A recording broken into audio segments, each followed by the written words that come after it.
Hi everyone, this is Carolyn Speak, the State of Our World on Thursday, September 3rd, 2020. Well, let's look at this State of Our World, see what's up, okay? Alright, now, as of early there this evening, we had 6,166,504 confirmed cases in the United States. And we also had 187,660 people have passed away from this virus. Very, very tragic. Now, I can tell you all kinds of things, but we talked a lot about about really getting a handle on this virus and conquering it. And I came across a a letter or about it says this Labor Day, honor essential workers and remember those who died. And this is a column written by Amy Goodman and Dennis Moynihan. As they're hosts of the Democracy Now! Show. What I'd like to do, I'd like to read what they say in their letter, and then I will, when I post this video to my Facebook page, I'll also have a link to their letter. That'll be there too. Okay, alright, here we go. Says, this Labor Day, honor essential workers and remember those who died. By Amy Goodman and Dennis Moynihan. Now, here we go. From windows and rooftops through the early months of the COVID-19 pandemic, millions around the world cheered essential workers on the front lines who daily risked contracting this highly contagious disease. Janitors, grocery store workers, drivers, warehouse workers, letter carriers, food delivery people, teachers, and transit workers, along with the doctors, nurses, and hospital staff caring for patients, all became heroes as the worst pandemic in a century swept the planet. Thousands of these frontline workers died. As we celebrate Labor Day, traditionally marked by cookouts and beaches, followed by the return to school, we should honor these fallen heroes by wearing masks, social distancing, and fighting for a science-driven course correction to this country's catastrophic pandemic response. President Donald Trump must invoke the Defense Production Act, making hundreds of millions of free masks and tests available, coupled with contact tracing, isolation, and quarantine. Kaiser Health News and The Guardian built a regularly updated database of frontline U.S. healthcare workers who died of COVID-19 as of this week. 1,079 are on that list. Among them, 39-year-old Adiel Montgomery, a security guard at Kingsbrook Jewish Medical Center in Brooklyn. In late March, he lost his sense of taste and smell and has flu-like symptoms. 2 weeks later, he suffered acute chest pain and died suddenly. He had complained about the lack of personal protective equipment, PPE, which eventually arrived just not in time to save him.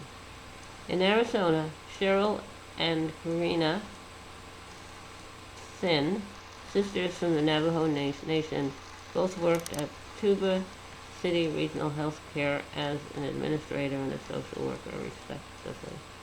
Before they both became ill around March 20th, each without face masks, had interacted with patients and had expressed concerns about the PPE shortage. Cheryl succumbed to COVID-19 on April 11th, Karina on April 29th. The Navajo Nation's per capita coronavirus infection rate is among the highest in the United States, with over 500 deaths at last count. Meatpacking workers toil shoulder to shoulder, exacerbating the risk of infection. At a JBS plant in Greeley, Colorado, an ongoing COVID-19 outbreak has infected close to 300 out of 3,000 workers, killing 6 of them, all immigrants. Tin Ai, 60 years old, fled Burma and lived in refugee camps in Thailand before making it to the United States. The day after she became a grandmother in late March, she was put on a ventilator. She died May 17. Now, stories like these dot the nation as the number of COVID-19 deaths nears 200,000, with no signs of slowing. The true number of essential workers who have died will never be known, as they are not tracked by any federal agency. Trump has consistently downplayed the numbers of cases and victims, pushing false cures and conspiracy theories instead of leading a coordinated response. Around the country, thousands of meatpacking plant workers have become infected. Scores have died. UFCW, which is the United Food and Commercial Workers Union, criticizes the failure to compel corporations that employ its members to report COVID-19 deaths. Meat processors, JBS, Tyson Foods, Cargill, and Smithfield Foods, and retailers like Walmart, grocery chains like Albertsons and Kroger, and many more. Frontline essential workers are disproportionately people of color, with many sectors staffed predominantly by immigrants. They drive the economy, grow and deliver food, clean and care for the elderly, and provide child care. Few have the luxury to decide to work from home. They don't have sick days or access to affordable health care. Medical workers still report PPE shortages. The United States, the wealthiest nation in history, has just over 4% of the world's population, but over 20% of the recorded COVID-19 deaths. Trump's abdication of responsibility, rushing to reopen the economy while downplaying the pandemic as an election year strategy, has been stunning, deadly, and potentially criminal.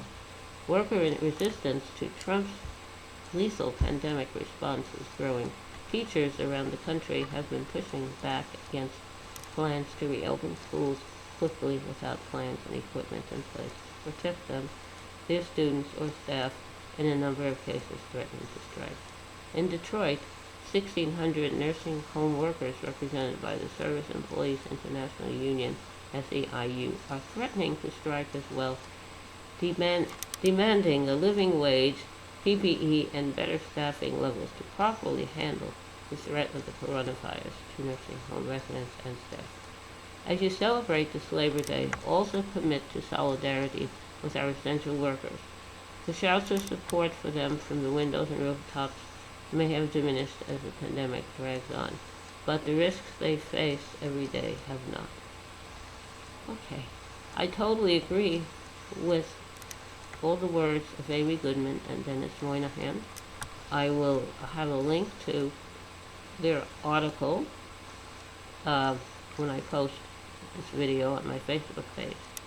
Also have a link to the Democracy Now! Show, which is these two, Amy Goodman and Dennis Moynihan host. Okay, now maybe we should have a little song. What do you think? Okay, hang on. Okay, I have a song now. So I like to sing is Another You. I believe it was written by Tom Springfield of the Springfield Folk Trio, with Dusty Springfield, his sister, as the lead singer. Alright, here we go. There's a new world somewhere they call the Promised Land, and I'll be there someday if you will hold my hand. I just need your love beside me, no matter what I do, for I know I'll never find another you.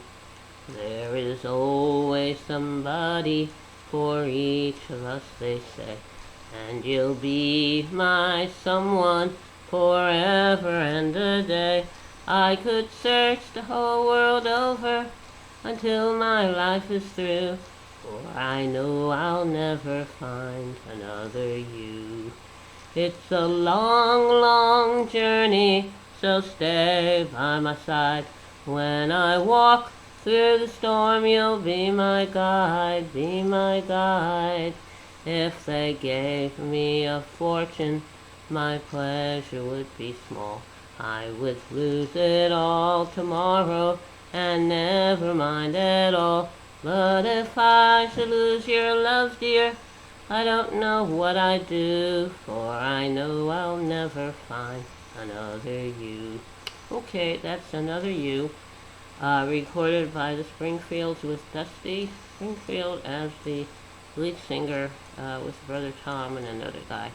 Anyway, so I'd like to thank you for tuning in this evening, Thursday, September 3rd, 2020, for another meeting with Carol Ann Speaks, State of Our World. I hope you tune again tomorrow evening. And remember, stay safe, take care of yourself and others. And especially remember that kindness goes a long way. Kindness goes a very long way. Thank you. Good night. See you well. Be well.